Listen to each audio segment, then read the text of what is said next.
Let me guess, you've been thinking about starting a short-term rental for a while now. Maybe you've watched the videos, followed a few hosts online, bookmarked some listings, but you keep telling yourself, I'll do it next year. And suddenly here we are, a month into 2026. So the real question isn't, should you start an STR? It's whether 2026 is the year you finally do it, the smart. In this video, I'm gonna walk you through what first-time short-term rental owners should be thinking about before they buy anything, so you don't end up with a very expensive learning curve. And trust me, I've been there. I've had a few expensive learning curves. If you've even considered investing in short-term rentals, drop me a comment so I know you're joining me for the ride, and let's get into it.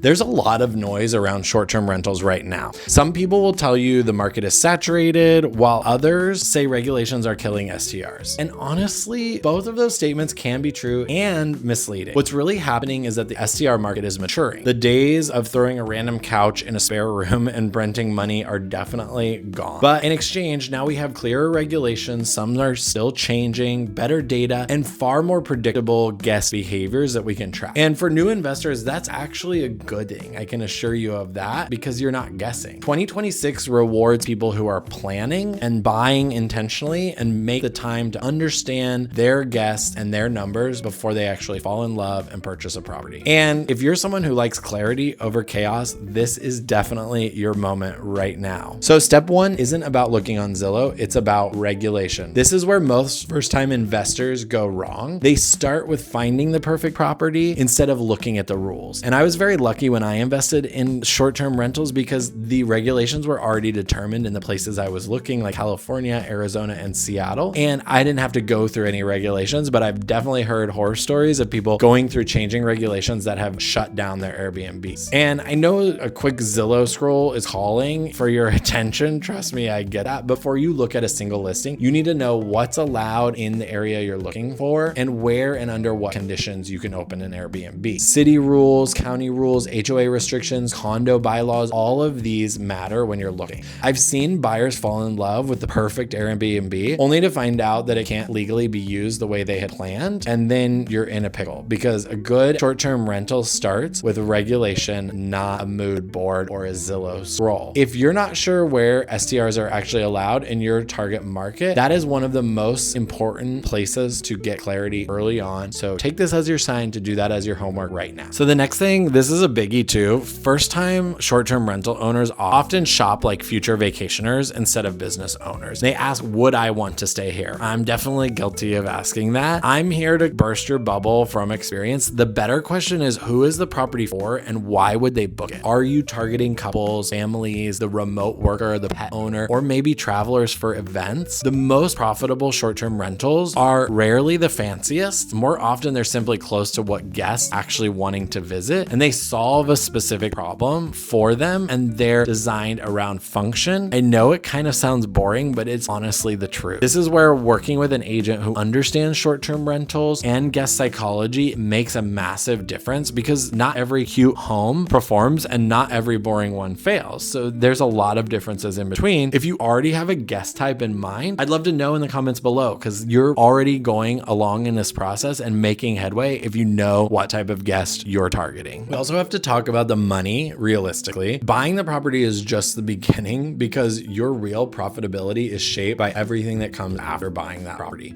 Utilities, cleaning, maintenance, supplies, management, insurance, restocking, repairs. These costs don't disappear just because occupancy is high and you have repeat guests. In 2026, the investors who win are definitely the ones who underwrite conservatively and really plan for seasonality and not just the peak months. So do not take the best month as your base. If your deal only works with the perfect amount of occupancy or 90% occupancy, that is not a strong deal. This is why I always encourage first-time short-term rental buyers to run the numbers with someone who understands real-world hosting and not just the projections on a spreadsheet. If you've ever looked at an STR and thought, this feels too good to be true, honestly, you're probably right, because it probably is too good to be true. So here's one mindset shift that I want you to take seriously. Your setup is positioning and not just mere decoration, because every decision you make make, from layout to amenities to pricing, signals who your guest is and why they should choose you over the competition. In this year, in 2026, successful short-term rentals are very specific. They're set up to attract the right guests, get better reviews, and stay booked beyond just the peak season. This is also where a lot of new hosts leave money on the table by copying what everyone else is doing instead of building something intentional. I wish I had known this when I opened my Airbnb in Palm Springs, is that I was really just set up to copy everyone else and not do something intentional. So if you're planning on an STR and haven't thought deeply about how it will stand out, now's the time to think about that. And you can think about what things that you like when you vacation, but think about what your guest would like and take it from me. Go very specific, not generic. Last, it's time to get direct with you. The property you choose to invest in will determine how hard this business feels for you for the next several years. And this is where having a good agent by your side changes your entire experience, because an agent who understands short-term rental investing, they can help you avoid properties that look good but might perform poorly. They can help you navigate regulations without guesswork in your specific market. They can help you spot red flags before they even become an expensive mistake that you see later. And they can align the property with your long-term goals if you share those goals with them. So if 2026 is the year that you want to move from just thinking about it to actually owning a short-term rental, this is the moment to get guidance early, not after the purchase. So start thinking about it now. Grab your notebook, because here's the final takeaway that I'll tell you. Starting a short-term rental in 2026 is not about timing the market. We're not about getting into the market perfectly for the spring or summer travel season. It's about setting yourself up correctly from day one. When I go back and look at all of my experiences, if I had underwritten my deals better and thought about my guest avatar, I would be way better off than I am today. And when you plan with that intention behind your buying strategy, short-term rentals can be incredibly powerful, and they can be a great wealth-building tool. So if you are serious about starting a short-term rental this year and want help finding a property that actually makes sense for your goals, then reach out and let's talk about where you want to look, because I have connections with great short-term rental agents across the country. And this is the exact type of planning that they can help you with, and they help investors with every day when they're just starting out. So if this video helped clarify things for you, make sure you hit like and subscribe. I would really appreciate it. I try to share honest advice based on the mistakes that I've made before in my past, and real estate strategy that actually can help you make smart moves without all the hype of real estate, which is a lot. So if that's something you're interested in and you're thinking about buying an STR this year, reach out. You can either text or email me, and let's have a conversation about your goals, and I can help you match with an agent in the market that you want to be in. Make sure you buy a smart investment and that you're thinking about that long before you're even scrolling on Zillow. Thanks for tuning in. We'll see you again next time.